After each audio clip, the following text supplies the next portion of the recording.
Well, as you mentioned, World War II Days coming up at Midway Village Museum, and we're continuing this theme, Throwback Thursday. We already talked about Camp Grant. You might not know that Rockford also has a connection to D-Day. Luke Frederickson and Bob Carlson, both joining us from the museum to share more. Gentlemen, thank you for joining us. Thanks, Tom. Thank you for having us. Okay, big weekend. Nice to see the weather's going to be pretty nice. Thanks, Joey. And he was worried about that. Yeah, a lot of people realize that we have the great reenactment for World War II Days and over 1,000 reenactors, but part of the program is also a series of lectures, and one of the lectures is going to be led by our board member and historian Bob Carlson about D-Day on this 80th anniversary of the D-Day landings in June of 1944. So he's here to give us a little highlight about that presentation and talk about D-Day. And the Rockford connection to D-Day. Yes, thank you.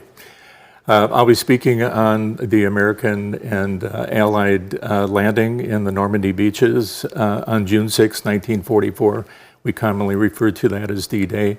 Very important event in world history as well as Rockford history, and finally led 11 months later to the liberation of Europe as well as the defeat of Nazi Germany. And it was such a significant moment, and it's hard to believe it's been 80 years. There are very few survivors that are alive that experienced that horrific but very historic day. What will we see at the World War II Days that will show us what they went through? What kind of experiences will people get to visit and see for themselves?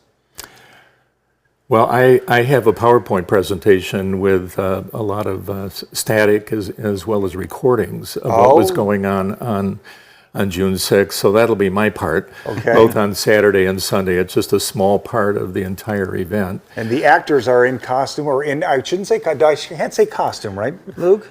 Yeah, I think that's okay, but actors is kind of a different term. Reenactors is what, correct. You know, they take a lot of effort to really look authentic. Although most of them aren't as young as the actual soldiers from World War II anymore, but yeah, we have scores of military vehicles. Some of those will probably have some Sherman tanks that were part of the effort on D-Day, but.